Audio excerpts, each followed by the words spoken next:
Now that I have a Mega SD to cover all my modern Sega CD needs, I decided to fire up my favorite games for Sega CD-ROM attachment for the Genesis. I was intrigued by the device when it was launched in Japan in late 1991 as the Mega CD.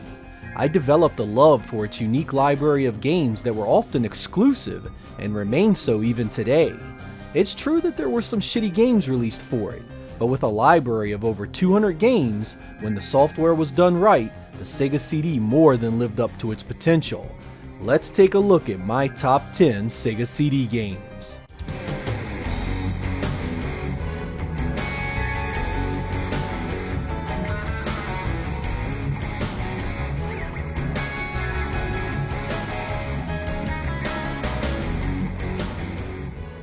Flink was a product of the UK-based Psygnosis and released in 1994. I actually wouldn't discover this one until I was browsing a discount bin full of Sega CD games some years later. I picked it up because it was dirt cheap and I'd never heard of it, unwittingly lucking into one damn fine Sega CD platformer. The story is as you'd expect. Bad guy shows up and steals something, and the apprentice Flink is the only one that can stop him. This story is summarized by an excellent opening volley of animated sequences, which are super colorful and very cinematic. Flink's gameplay is tried and true platforming backed up by strong animation for the many actions you are capable of. Flink jumps, runs, swims, and casts magical spells with the best of them, and its gorgeous environments and great art never fails to impress. Flink can get damn hard too, with platforming elements that really challenge you in later areas. It really is a total package of everything that made a strong action platformer appealing, something the Sega CD did not see a ton of. There's a cartridge version available for the Mega Drive in Europe, but the Sega CD version bests it in every single way. It's been discovered by many more people in recent years, driving up its price at places like eBay quite a bit. But if you are looking for something to play on your favorite emulator or Mega SD, you can do much worse than Flink here.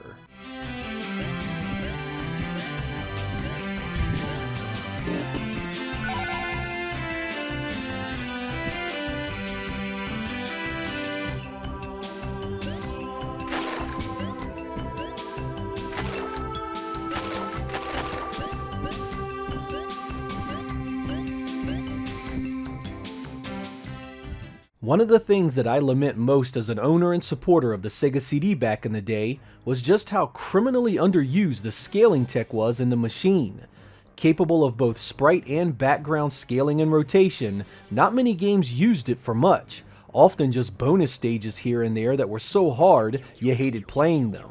Luckily for us, the fine folks at Core Design set out to show you exactly what the Sega CD was capable of, resulting in the excellent Soul Star. This third-person shoot-'em-up makes excellent use of that custom hardware in the Sega CD, scaling enemies and environments like a champ. Some stages take place on rails across both space and the surface of planets, sometimes ending up in a free fly zone that allowed you to go anywhere you wanted. It looks like something Sega would have had on their X or Y arcade boards, bringing the feeling of premium home scaling well past most of the other stuff we were seeing at the time. The gameplay is even tight and responsive, adding layers to this excellent experience not easily dismissed. We wouldn't see its like on the hardware in any form, adding to the mystique of just how special it really is. It's a showpiece part of the system's legacy of what could have been, and I highly recommend it to those of you looking for a reason to enjoy the system. It also happens to be pretty challenging, making sure you spend a bit of time with it if you want to see that ending.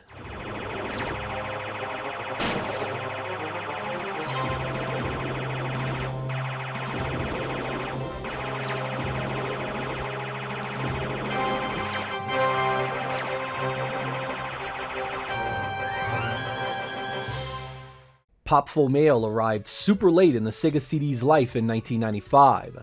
The Saturn was in my hands by this point, and although I still played my other game systems, I can't say I paid it much mind. That turned out to be a mistake because when I finally did give it a go, I was pleasantly surprised just how good it was.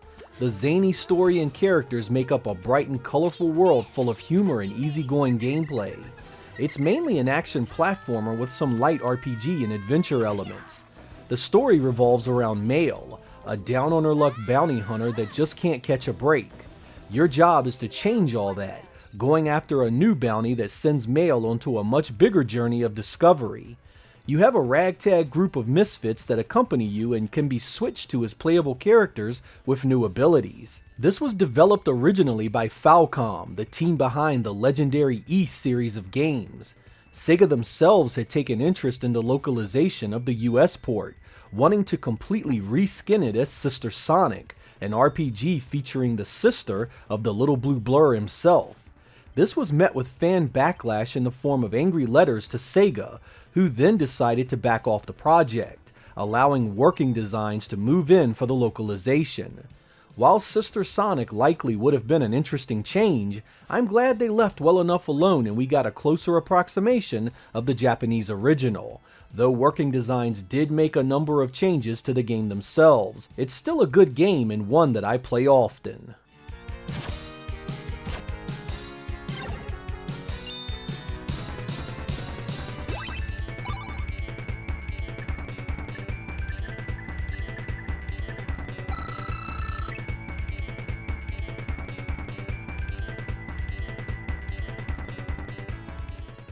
The Sega CD is where I discovered the Lunar series for the first time.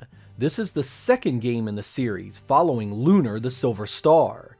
It was released in the second half of 1995 when the Saturn and PlayStation were out in North America, so it's another Sega CD game that was easily missed due to the excitement of the 32-bit generation of machines and the introduction of mainstream polygon games. Eternal Blue is set around Hero, a young explorer, and his trusty sidekick Ruby. While exploring an ancient ruin, you start a quest that will lead you to more playable characters and the knowledge that a coming threat will destroy Lunar as you know it. If you've played a JRPG before, you know the drill. Explore the overhead map until you run into a random battle. This takes place as a side view, turn-based combat system where you can use magic and items to defeat your foes. There's a few things that made Lunar Eternal Blue special in its day. The CD soundtrack is absolutely phenomenal, easily some of the best tunes produced in the 16-bit era. The story is a bit more serious than your normal RPG of the era as well, lacking much of the silliness. The story is easy to follow and actually quite good, with a few twists and turns that make you appreciate the composition.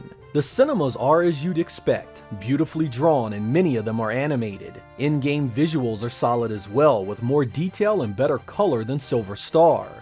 This staple of the Sega CD experience, along with its prequel, The Silver Star, were a big part of the joy of owning a Sega CD back then.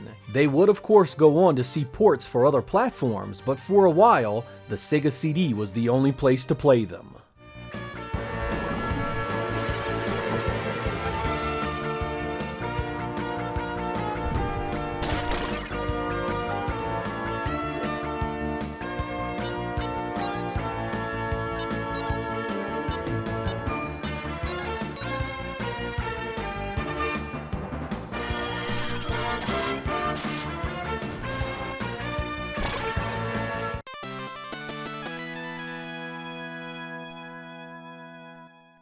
Despite not having a lot of them, shoot-em-ups on the Sega CD tended to be quite good, and KO Flying Squadron is one of its best. Developed by Victor Entertainment, you are Rami, keeper of the key of the secret treasure, who rides atop her trusty dragon, Spot. The key has been stolen by freaking raccoons if you can believe it, and you'll need to blast everything out of the sky and on land to get it back.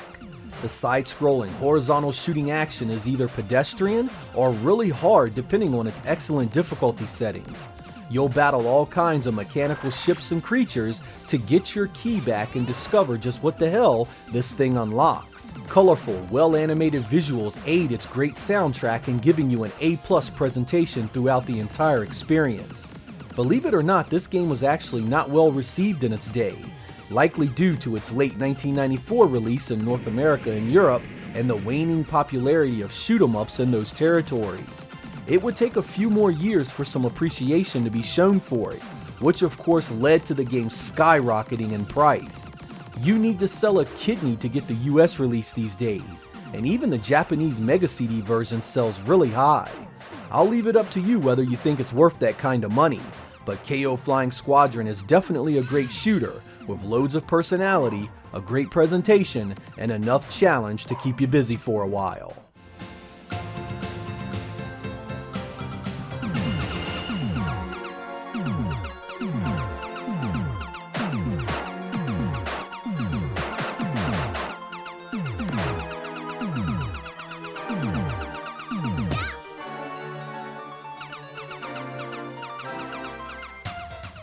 Knowing that the Sega CD had powerful sprite and background scaling and rotation hardware made me want games that featured these special effects right from the beginning.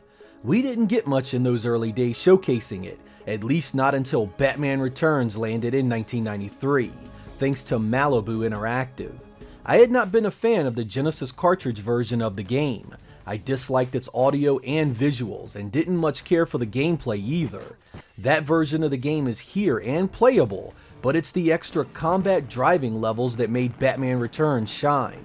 Selectable in the options as a dedicated game or spread out in between the platforming segments, these driving levels showed off exactly what the Sega CD was capable of. Most of the racing and driving games we'd seen at home at this point were flat, unconvincing environments that often had choppy sprites that failed to capture the grandeur of similar effects in the arcade.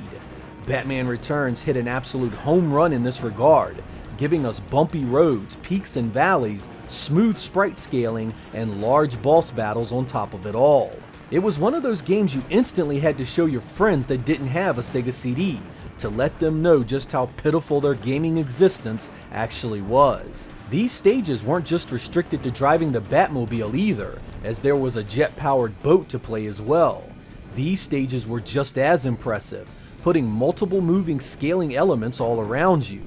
This was how every cartridge to CD port should have been done on the system in my opinion. If Sega wanted to throw the original cartridge on the CD for free, that was cool, but it was content like this that made owning a Sega CD special back then. It's never been ported or released on anything since, and it's highly recommended for those looking for a good reason to fire up a Sega CD.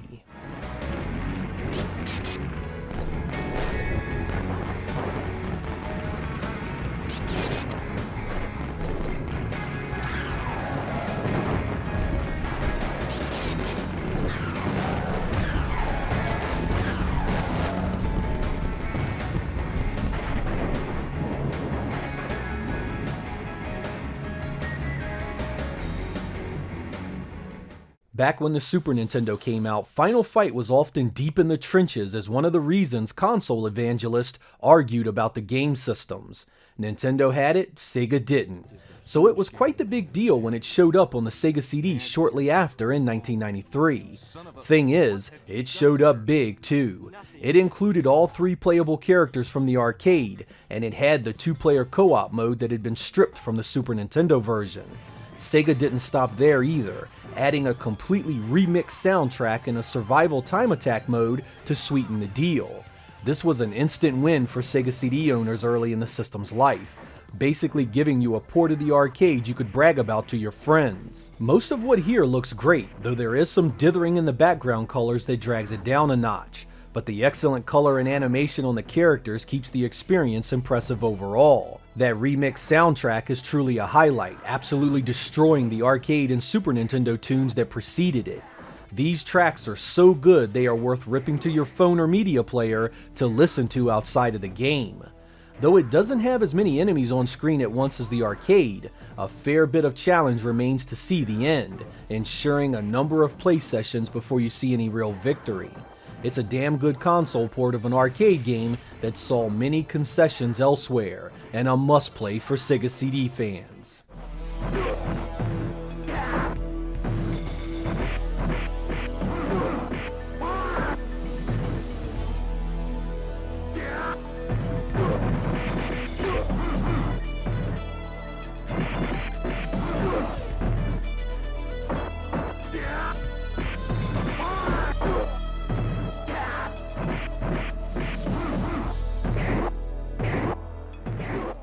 Licensed games had a bad rap for a long time before the Terminator showed up for the Sega CD. As I tell it every single time, I expected this to be a straight port of the Genesis game with a few full motion video scenes thrown in as bonuses to make you feel good about your $300 investment.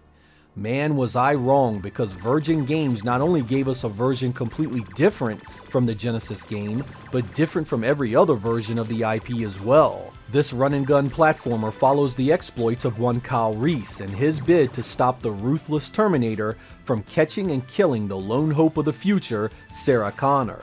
If you've seen the film, you know the setup here. The engine is based on the work of Dave Perry, the guy who is famous for stuff like Aladdin and Earthworm Jim on the Genesis.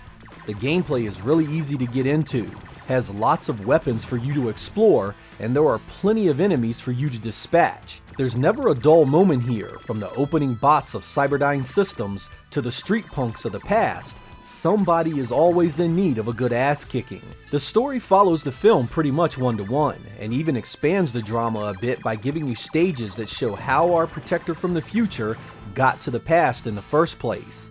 Full motion video cinemas are cut straight from the movie, though their quality is somewhat suspect. Like Final Fight, however, the custom soundtrack is absolutely awesome, belting out rock tunes that go great with bullets and explosions. It was done by Tommy Tallarico and is point blank some of his best work. Again, the kind of stuff you want to rip and listen to while doing chores around the house. It's another Sega CD exclusive that was never ported to anything else, and is something I return to quite often.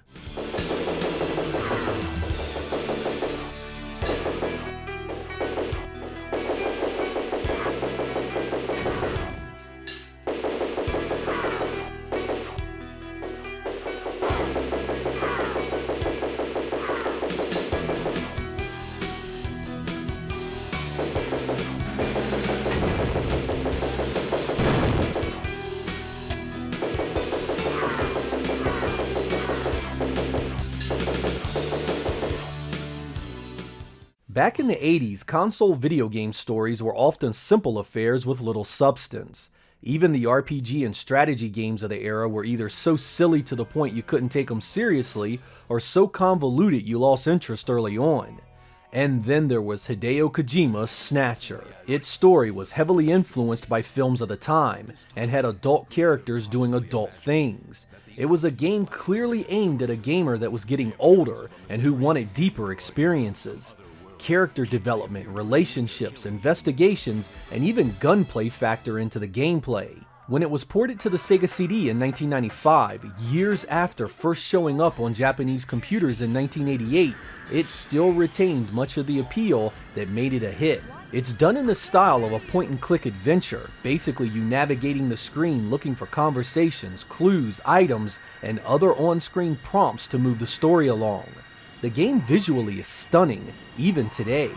Bright, beautiful colors adorn each and every panel of art, from the simplest scene in an office to a murder scene full of gore.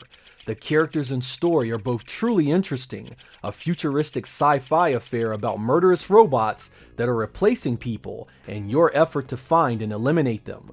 Snatcher has never had an official English translation on any other system, making the Sega CD version popular with collectors and driving up the cost of the original releases. Whichever way you need to play this, be it emulation, a backup, a repro, whatever, be sure it makes its way onto your Sega CD at some point.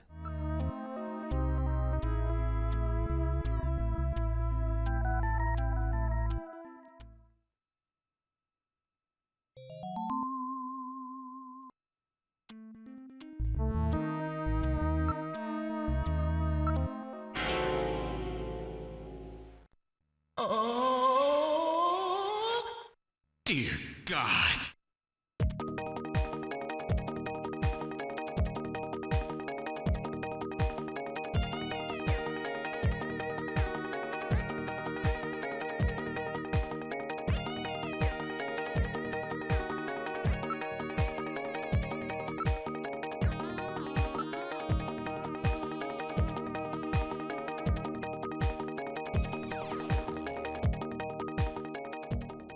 With Sonic selling crazy on the Genesis, you just knew Sega was going to have its new mascot on its new CD add-on. That would happen in late 1993 when Sonic CD made its debut. I was immediately engrossed in its great opening cinema, soundtrack, visuals, and its task-laden gameplay. Unlike the first cartridge games, Sonic actually had to navigate each stage carefully, looking for time travel locations so he could go back in time and destroy the evil Dr. Robotnik's robot transporters to free the future. If you fail to do this, you cannot activate the best possible ending in the game, so just asshole and elbowing it through the levels as fast as you can isn't gonna cut it. There are also special stages where Sonic can collect time stones that can get you the best ending. These stages are sorta done Mode 7 style, where you need to destroy UFOs before the timer runs out. The Japanese and European versions of this game actually feature a much different theme song and soundtrack. The US version was actually delayed a bit so Sega of America could change the music, unhappy with the original score. So popular was this game, it sold at a nearly 1-to-1 ratio with the hardware at its release, ending up with 1.5 million units sold, by far the system's best-selling game. I own both the US and Japanese versions of this game, enjoying both soundtracks quite a bit. It looks phenomenal even today, and exploring the time travel mechanics fully really set it apart from other games in the series. It's my favorite classic 2D Sonic game by a mile, and my favorite game on the system.